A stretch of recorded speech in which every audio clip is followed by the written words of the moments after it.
Assalamualaikum warahmatullahi wabarakatuh. Selamat pagi siswa-siswi Ibu. Semoga hari ini masih dalam kondisi yang prima, masih sehat semua. Oke, materi kali ini akan Ibu lanjutkan tentang reproduksi pada hewan. Reproduksi pada hewan itu kurang lebih sama dengan reproduksi pada tumbuhan. Jadi, ada sebagian hewan yang bisa melakukan reproduksi dengan cara vegetatif dan cara generatif. Nah, masih ingat apa itu vegetatif, apa itu generatif? Generatif berarti harus mempertemukan antara dua buah sel gamet jantan dan gamet betina. Sedangkan kalau secara aseksual alias vegetatif, biasanya satu individu bisa menghasilkan individu yang baru. Oke, untuk reproduksi pada hewan, Ibu mulai dari hewan invertebrata. Masih ingat apa itu invertebrata? Waktu di kelas 5 SD, kalian pasti sudah belajar tentang pembagian hewan, apa itu invertebrata, apa itu vertebrata. Sekedar Ibu mengingatkan, invertebrata itu adalah hewan yang tidak memiliki tulang belakang. Nah, Ibu contohkan di sini adalah cacing planaria. Jadi, pada hewan invertebrata biasanya perkembangbiakannya itu secara aseksual. Nah, pada yang Ibu contohkan binatang di sini itu dengan cara membelah diri alias pembelahan biner. Kenapa dikatakan membelah diri? Nah, dari satu hewan ini, jika dia membelah diri, itu bisa menjadi individu baru. Bisa kita lihat misalkan walaupun ada potongan di kepala, di bawah, atas, itu juga sudah akan bisa menjadi individu baru. Nah, perkembangan aseksual membelah diri itu bisa terjadi pada Protista dan Monera. Yang kedua, reproduksi hewan invertebrata selanjutnya. Nah, pembelahan biner itu sendiri itu terdiri dari beberapa macam ya. Yang pertama yaitu pembelahan ortodok atau pembelahan umum. Ini biasanya terjadi pada amoeba. Yang kedua itu pembelahannya melintang. Ini terjadi pada paramecium.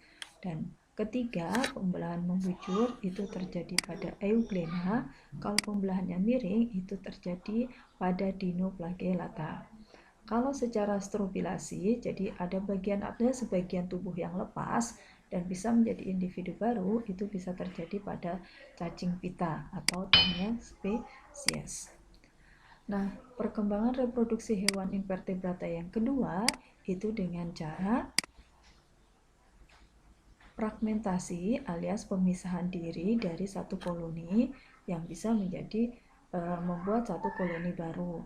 Jadi kalau misalkan ini satu koloni ini satu komunitas, kalau dia ingin menjadi individu baru, biasanya satu sel yang ada di sini atau satu individu yang di sini harus keluar dari koloninya, sehingga nanti dia bisa menjadi individu baru. Ini terjadi pada polpok, cacing tanah, bintang laut, dan planaria. Yang ketiga, secara sporulasi atau pembentukan spora. Ini terjadi pada plasmodium yang biasa menyebabkan malaria. Jadi pada fase oositnya itu dia akan menjadi membelah diri dan menghasilkan sporofit yang nantinya akan menjadi individu baru. Perkembangan reproduksi hewan invertebrata selanjutnya yang keempat, ini sudah tahu nih gambar apa. Biasanya kita dapat binatang ini di laut ya. Jadi biasanya yang keempat itu selain sporulasi, fragmentasi, itu ada pembentukan tunas.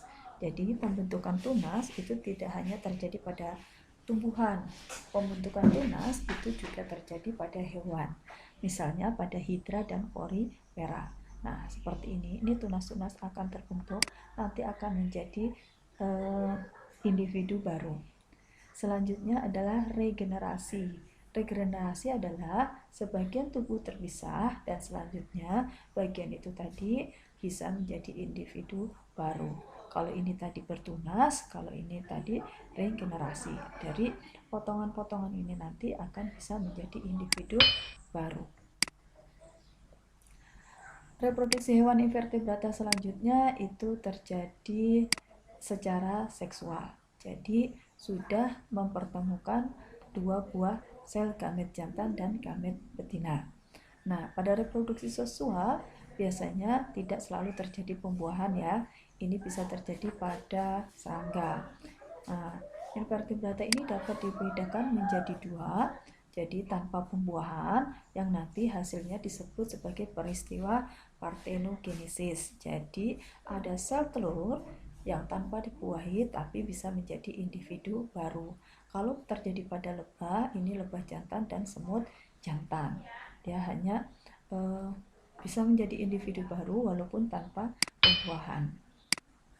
Disebut sebagai peristiwa parthenogenesis. Hidra. Kalau pada hidra, selain berkembang biak secara seksual, dia juga berkembang biak secara aseksual alias bertunas. Perkembangbiakan secara seksual biasanya dengan pembentukan testis dan ovarium. Nah, jadi dalam satu tubuh hidra itu bisa berfungsi kedua-duanya alias hermafrodit. Jadi salah satu bisa menjadi individu jantan, rasanya bisa menjadi individu betina. Jadi dia hermafrodit. Alat tersebut bisa menghasilkan spermatozoid dan ovum. Dari hasil pembuahannya nanti akan terjadi zigot dan bisa berkembang menjadi individu baru.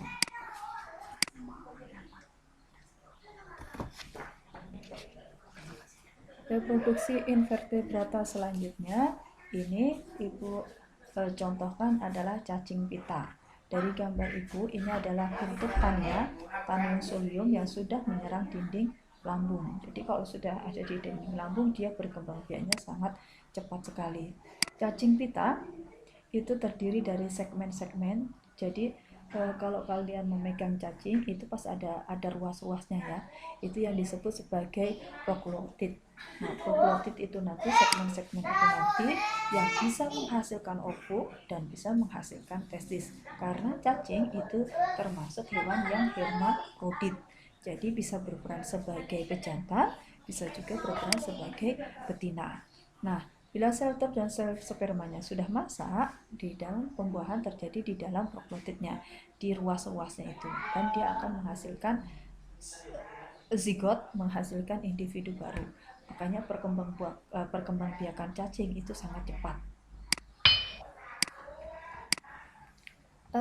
Reproduksi hewan invertebrata selanjutnya adalah ada cacing tanah. Dalam tubuh cacing tanah itu terjadi segmen-segmen sama aja kurang lebih dengan cacing pita di Taenia solium tadi. Kalau di dalam cacing tanah itu juga dia bersifat sebagai hermafrodit. Jadi walaupun hermafrodit tetapi harus ada dua indukan. Jadi yang satu berperan sebagai pejantan, yang satu berperan sebagai betinanya. Jadi perkawinan antara keduanya tetap melakukan perkawinan silang ya, walaupun cacing tanah itu termasuk juga hewan hermafrodit. Oke, itu tadi reproduksi invertebrata ini kalau terjadi pada serangga. Pada beberapa jenis serangga seperti lebah madu biasanya terdapat koloni.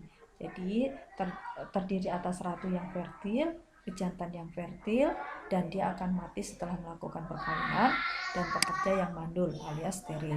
Nah, pada waktu masa kawin, sperma jantannya disimpan di kantong sperma di induk betina, sehingga sperma itu nanti merupakan cadangan sperma selama ratu itu hidup. Jadi, bila telur yang telah matang dibuahi oleh sperma, telur tersebut akan berkembang menjadi calon ratu, calon pekerja atau prajurit. Sedangkan yang tidak dibuahi atau proses parthenogenesis, dia akan berkembang menjadi lebah pejantan. Lebah pekerja dan prajurit ini menjadi mandul atau steril karena pengaruh lingkungan, yaitu kurang makanan.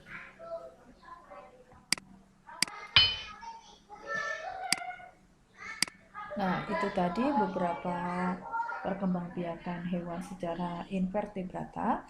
Ibu lanjutkan ke reproduksi hewan vertebrata. Kalau hewan vertebrata alias hewan bertulang belakang itu lebih mudah ya, hampir semuanya dengan cara seksual alias harus bertemu antara dua sel jantan dan sel betina.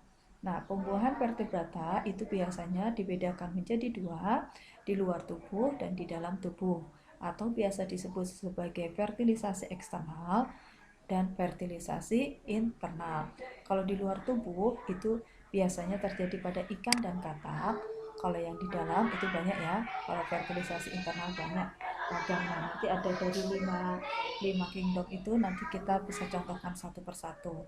Misalkan kalau internal itu reptil, burung, dan hewan menyusui lainnya. Perkembangbiakan vertebrata itu dapat dibedakan menjadi tiga.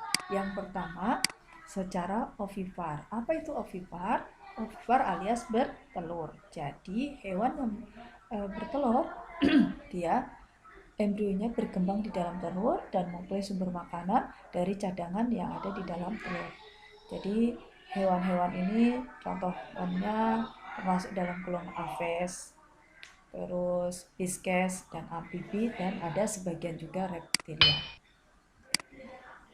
Yang kedua, secara ovovivipar. Apa itu ovovivipar? Ovovivipar itu bertelur dan beranak. Jadi berawal dari bertelur, habis itu embrio akan berkembang dan dikeluarkan pada tubuh induk, atau entah itu laki-laki, entah itu jantan atau betina, tapi dia dalam sudah keadaan bayi, individu baru.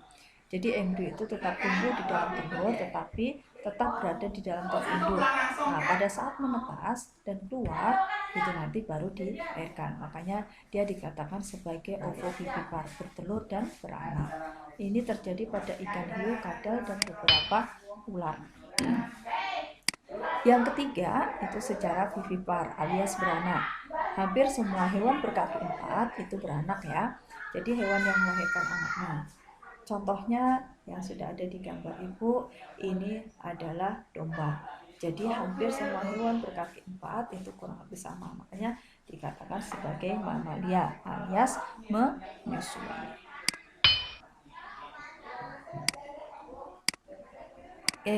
Ibu contohkan untuk ikan. Ikan itu termasuk ke dalam hewan yang melakukan reproduksi secara ovipar.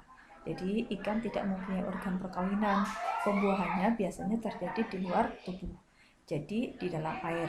Makanya ikan itu sekali bertelur akan menghasilkan ribuan telur. Hal ini untuk untuk memudahkan pejantan dari ikan itu membuahi, karena proses kemungkinan kalau di luar, di eksternal, di luar di air itu proses fertilisasinya kecil, makanya dihasilkan telur yang lebih banyak. Selanjutnya ada burung atau aves. Fertilisasi terjadi internal di dalam kloaka. Jadi semua jenis burung hampir semuanya bereproduksi secara ovipar. Jadi dia akan mengerami telurnya, menetas hingga menjadi individu baru. Reproduksi hewan selanjutnya ada katak alias amfibi. Amfibi itu kurang lebih dengan ikan, jadi pembuahannya terjadi di luar. Jadi dibuahinya bergelombor di permukaan air. Nah, setelah 6 hari telur akan menetas menjadi berudu atau kecebok, berada di dalam air, bernafas dengan insang. Setelah mengalami metamorfosis kurang lebih 1-3 bulan, dia akan berbentuk menjadi katak, dan dia jadi katak dewasa bisa hidup di dua alam. Yang selanjutnya ini adalah reptil. Reptilia itu biasanya ovipar, ada juga yang sebagian ovovivipar. Pembuahannya bisa terjadi di internal. Telur dilindungi oleh cangkang. Jadi telur yang dikeluarkan itu disembunyikan di dalam pasir atau di dalam lumpur kemudian dirami. Kalau pada kadal biasanya dia menetas. Jadi dikatakan sebagai termasuk hewan ovovivipar. Nah, reproduksi hewan vertebrata selanjutnya adalah mamalia. Nah, fertilisasi pada mamalia itu terjadi di dalam, karena dia sudah memiliki organ reproduksi yang sempurna, hampir sama dengan manusia. Jadi semua hewan yang vivipar itu contohnya ada hewan berparuh, ada terkecuali ya mamalia, terkecuali golongan platypus. Kalau golongan platypus itu dia termasuk mamalia, tapi mamalia yang ovovivipar. Terus mamalia ditandai dengan berkaki 4. Itu tadi penjelasan dari Ibu. Semoga ada manfaatnya. Kalau masih belum jelas, ada pertanyaan, silahkan ajukan di komentar atau silahkan langsung kontak Ibu ya. Terima kasih. Assalamualaikum warahmatullahi wabarakatuh.